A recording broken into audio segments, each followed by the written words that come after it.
I bid you all good morning, good evening, and good night, wherever you may be watching this transmission. It is I, Mike Martins. Thanks for joining me. All right, guys, this is kind of important. I don't know why this is not front center, full stop, everywhere. I don't know why this is not plastered off of walls and off of blimps, off the side of blimps and off the side of buses. This is actually a really big deal.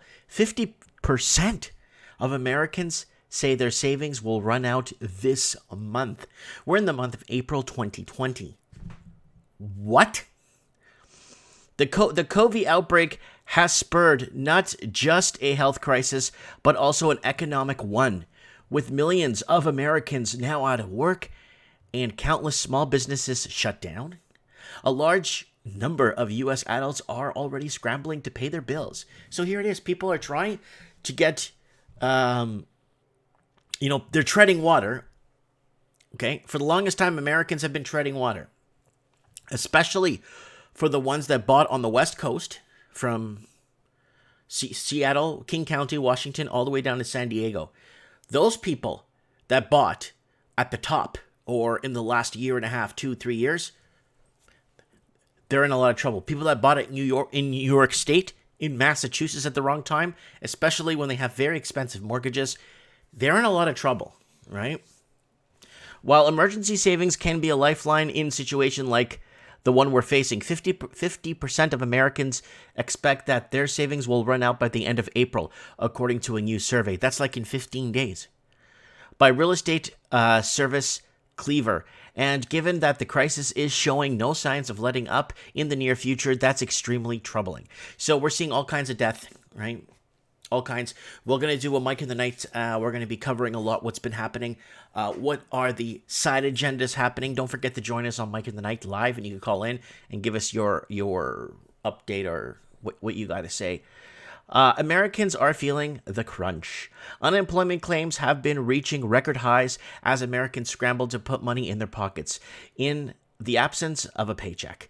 But those benefits, even with the newly approved $600 a week boost that came about late March, may not suffice in helping those who are out of work pay their bills. Yeah, an extra $600 a month in some parts of the states. If you're in South Carolina, maybe Mississippi and some places, and you don't have a mortgage, let's say you paid your place off, it wasn't a lot of money, or you inherited a home from your parents, you might not be doing so bad, right? That's where the emergency savings come in. Ideally, we're all supposed to have 3 to 6 months worth of living expenses in the bank to prepare for situations like these. A majority of Canadians are actually $200. $200. They don't even have a week's amount of savings. A majority of Canadians in Canada are $200 away from being homeless. Yet 27% of those surveyed by Clever, it's Clever, I thought it was Cleaver, sorry, said they never had an emergency savings to begin with, while 11% say they've already spent theirs. In fact, only 23% of respondents have enough money to go into the bank to cover 6 months of living expenses or more. So 23% have enough. So that's not bad. I don't think in Canada I don't think so. I honestly don't really think that's, wow. Because the price of real estate's too high here, right? That's where emergency savings come in ideally. We're all supposed to have... I read that. Okay. If you're out of work and don't have emergency saving, it's obviously too late to go back in time and build some. Yeah. But what you should do is make establishing an emergency fund your first priority once things get back to normal. Yeah, it's like getting an alarm for your car after somebody breaks in and steals it. You should have this stuff already in the background, ready to go. You know what I'm saying? They should be teaching this in high schools and colleges and teaching people how to finance their money and teaching people credit counseling in high school and university so they don't get in these situations, right? That way, if another crisis arises and you're unable to work for a period of time, you'll have a way to pay your bills without taking on debt. And to be clear, 25% of Americans have already added to their debt load because of it because of COVID, with 28% of folks in that category borrowing over $2,000, too large. An emergency fund could get you through a recession too. So let's go into this article. This is why I actually it was this one here. Key figures behind America's consumer debt. Americans are drowning in debt. Before the recession, we were merely treading water in dangerous seas. But once the economy turned ugly, jobs went away and the egg nest cracked, those with the most debt sunk. Many people were forced into insolvency, foreclosure, unable to pay their obligations or provide for their families. Although economists believe the U.S. economy is in recovery, many Americans are still struggling to climb out of debt. Too many of us have grown weary of the flight. So the reason why I brought this up, I think this is an older article. Yeah, it's because I wanted to bring up the types of debt in America. And it's kind of mirrors the type of debt in Canada and some in Australia. So you see the same similarities. Consumer debt was approaching $14 trillion after the second quarter of 2019, according to the U.S. Federal Reserve, in the 20th consecutive quarter for an increase. So here it is. Home. Wow. Debt is over 10 trillion on top of that. 14 trillion, second quarter of 2019. Wow, talk about going back in time. Okay, home.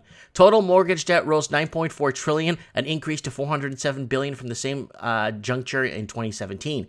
But the increase is a good thing overall. The rise of mortgage debt is an indication of recovery in the housing market. Auto.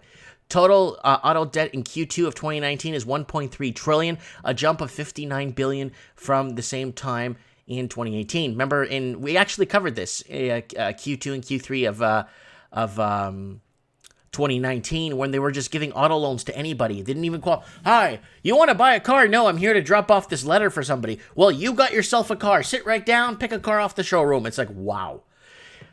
Student loans. This is very dangerous because student loans became federalized. Student loans are helping your country's GDP, selling you education. I'm very anti-education at some after what happened with this whole student loan fiasco. Luckily, I was never smart enough or can't even read to go to college. Luckily, thank you, Jesus. I just did my own stuff, did my own businesses, ran my own thing, and I did very well. They continue to escalate, growing to a record 1.48 trillion in Q2 of 2019, up 73 billion from the same juncture in 2018. So here's the deal with the student loans. There's 20 million people unable to pay their student loans, and you cannot default on student loans because student loans have been federalized. And once they federalize something, guess what? They own you. See, when Bankruptcy Protection Act passed in 2005, making it more difficult for people to file for bankruptcy, there was a turn towards credit cards in a desperate attempt to pay bills. So there you go. The modern-day credit card, which entered the scene in the late 1950s, has meant a greater buying power for the U.S. consumers, but also financial disasters for many individuals and families. So here's the deal, guys. A lot of people need credit counseling in high school, and we need to start passing laws or start demanding that in high school they have a course that explains money, finance, expenditures, how to calculate your own total debt service ratios, understanding cash flows, understanding the dynamics of savings, interest, compound interest, how the banks really work. The reason why I think they don't want to teach credit counseling and understanding money and gold and silver and safe havens and stuff like that for investments. The reason why I think they've kept away from teaching this in schools is because they don't want children growing up understanding how the Federal Reserve works, how the banks work, how fractional reserve lending works, how the banks are pretty much ripping people off or creating debt out of nothing and crying, and the banks are always crying they have no money and they need more bailouts. So that's a huge deal, guys. Of course, when you know what I'm saying, right, guys? So if they're going to have to teach the course or they're going to have to educate people on money and finance, they're going to have to teach them the bad parts of it too. And a course, I think, a credited course, like teaching, starting from how to use a bank account to understanding hidden charges on your cell phone and all those bills, and how to, make sure you choose or make the right choices in life so that you're financially set.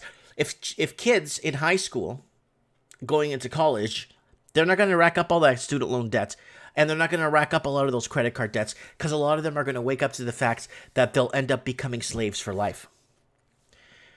So what do you guys think? 50% of Americans say their savings will run out by the end of this month. Those are big words. These are huge words. Yes, we got COVID going on. Yes, we got lots of issues with handling this issue. Yes, we got all kinds happening. My question to you is, how are you doing? What's in your wallet?